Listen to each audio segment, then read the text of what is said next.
Welcome to Specific Lab. Today I'm going to show you how to build an economical but heavy duty wood wall rack so you can store all of your wood in one location and you don't have to worry about having to find it later. Before this project, I had my wood stored in several locations throughout my shop and garage.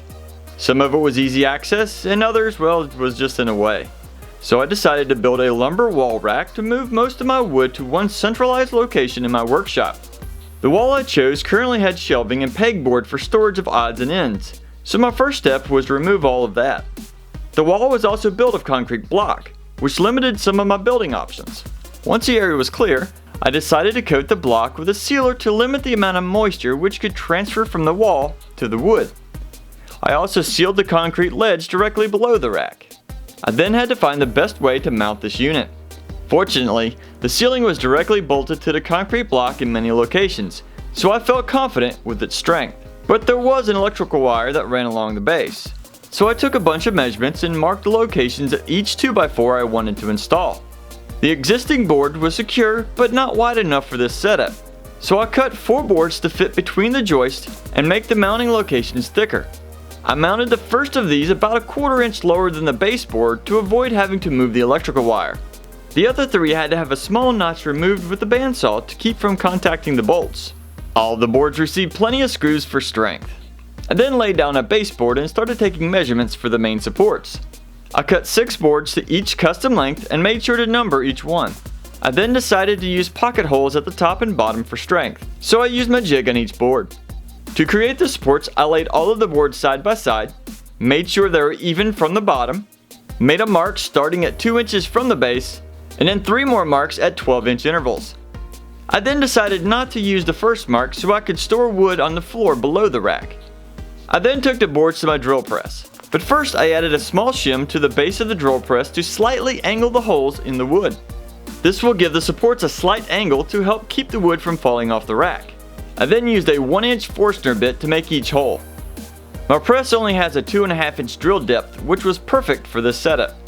After all 18 holes were complete, I leveled each board in place and added screws in the bottom and top. Now I know this is a very unique way of setting this up, and I wanted to work around this electrical wire and around the joists that are here without adding too much stress to them. But after adding these up and putting everything in place, I found out that they are going to want to pull forward from the top because of all the extra weight pulling down in the front. So I'm going to now do a long span with another 2x4 across all of these so that I can attach it to these joists above, and that way as these boards want to pull forward, it's actually going to put a lot of weight against these 2x4s and it'll be nice and sturdy. So I pressed the new board against the face of the main pieces and screwed it in place. I then cut down the metal conduit to 12-inch segments. They're not very long, but I have limited space, so this was a good length for my shop. I then installed each of the pipes and it looked like a fun climbing wall, but I had to resist the temptation. It was now ready for the wood, so I started stacking. I placed the 2x4s under the rack and was very happy with this extra space. As for the pipes, they worked great. I stacked a variety of wood across all of the pipes and none of them showed any sign of weakness. Now I'm super excited how this wall rack turned out. Not only do I have a ton of storage for wood now in my shop and stuff scattered everywhere, I have some additional space up here. The great thing about that is I can take some 2x4s or something and possibly create some additional shelves up here for storage. Or for that matter, because I have the width between the beams, I could turn these into cabinets, which means I could have storage for tools or parts or whatever I want. Now, I do want to say that I got the original idea for using the conduit from Jay Bates, who's a great woodworker, and he shows that in his video, and I'll put the link to that in the description below, so make sure you check that out.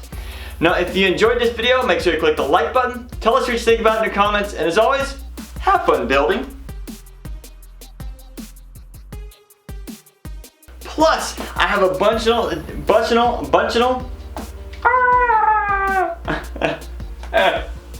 okay, let's try that again.